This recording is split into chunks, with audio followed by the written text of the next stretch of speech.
Hello class and good evening. Tonight we're going to be talking about Characterization in The Giver by Lewis Lowry. So, I'm really excited for this lesson. I love analyzing characters and getting to know them a little bit better. This is just kind of a brief overview of what's going on. First off, to review what we went over last time, we talked quite a bit about plot structure. And we were able to diagram the plot of The Giver for you. As well, I assigned you to diagram and identify the different elements of plot in your favorite movies or in your favorite books, and to bring them into class so that we could discuss them there, and so that we could add this element of storytelling to your stories as well. And I think everybody did a really great job on that. So, jumping just right into it, with characterization, this is kind of how you're introducing your characters and how you are showing who these people are, creating an image in the reader's mind of these people. It's about their personalities, about what they would do, what do they believe in, what's their background. And there are a few different methods to actually introduce characters. So one of these is direct characterization. Sorry, I didn't say that right. Direct characterization. So the definition of this is that the author or narrator makes direct statements about a character's traits.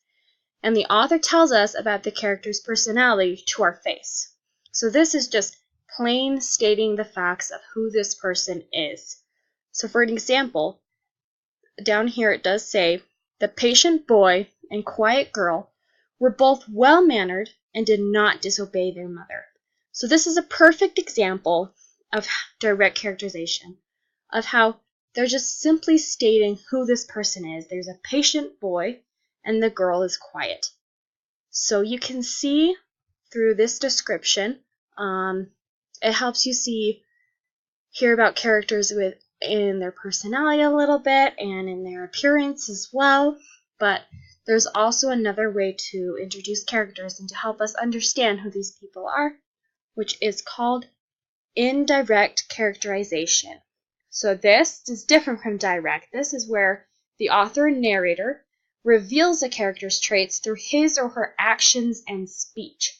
So instead of just plain saying who this person is, you're going to demonstrate to us, you're going to show us who they are through what they do and what they say.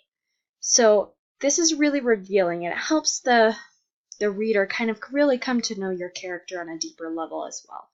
For example, here it says, as Jane walked past the box labeled Free Puppies, she furtively glanced around her, then gave the box a swift kick. So you can see in this passage that Jane here is not a very nice person, that she apparently does not like puppies and enjoys tormenting them. But it's very well written here that you can actually come up with this answer for yourself of who Jane is, instead of just being told that Jane is mean or Jane is bad. And this is what indirect characterization does for you. This form is used a lot not only in storytelling, but also in movies and in TV shows or in plays. So this kind of just drawing it in for something you guys can all recognize, that you're seeing somebody more on a screen doing something, and that's how you get to know them more than the person saying, oh, that person's the funny person, or that one's the sweet girl, right? You just know because of their actions, and that's how you really come to get to know those characters, and it's the same within literature. So moving on, we're actually going to go through, and we're going to look at some of the characterization of Jonas and the Giver, so these two big characters in the novel. Jonas, first off, a little bit of background information so that you know a little more about him. He is an 11-year-old boy with a keen gift of perception, and he has a younger sister named Lily, who's very centered. He loves his family, and he likes volunteering at all of the areas of work because he likes to help out. He's a sensitive boy who's aware of the world around him. As he learns, his scope of the world widens and his passion for life deepens, yet he remains level-headed and wise throughout the story. Sorry guys, there was a typo there. But it says, so this basically is just kind of describing who he is, really, right? This is in my own words. But what's interesting is that you can actually take passages from the book and you can actually kind of come to your own kind of realizations about who he is as well. So this is one of them that's kind of a harder to find.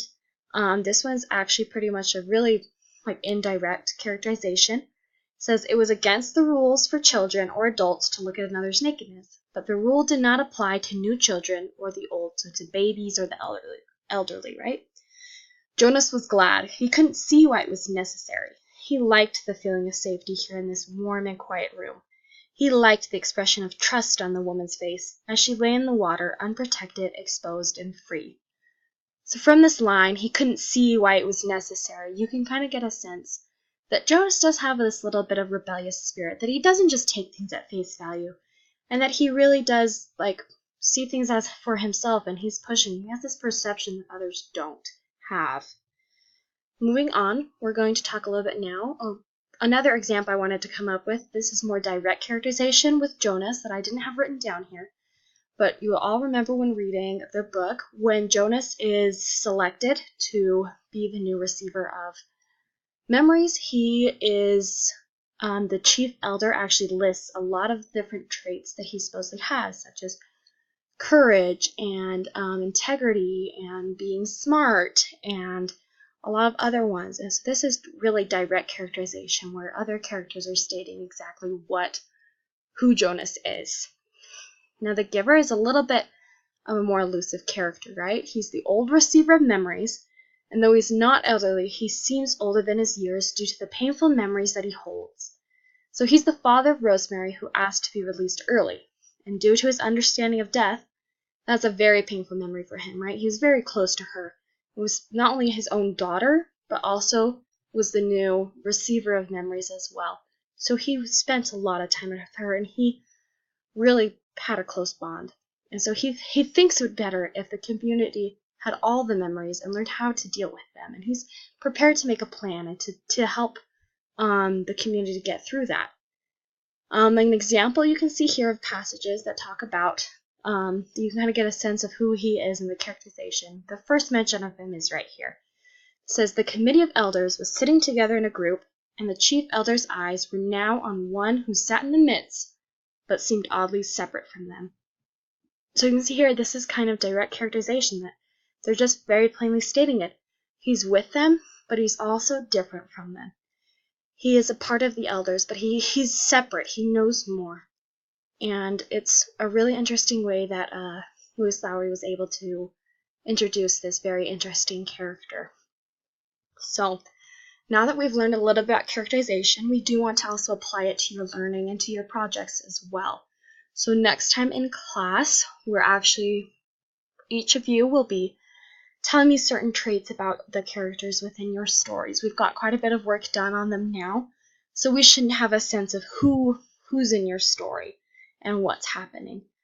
And so hopefully we can help flesh out if you need to use direct characterization or indirect characterization to introduce these characters and to help the reader get to know who they are, whether if it's in the video form, which you'll probably be using indirect characterization a little bit more, or whether it's in the written word as well.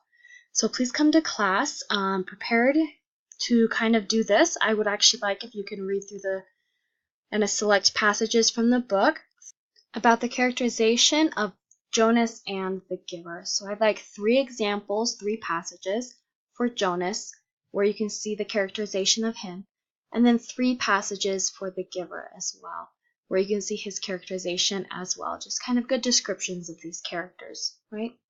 So if you can bring those to class next time, and then we'll discuss those a little bit, and we'll also work on developing your own characters as well. So thank you everybody for a great class, and we'll see you guys next time.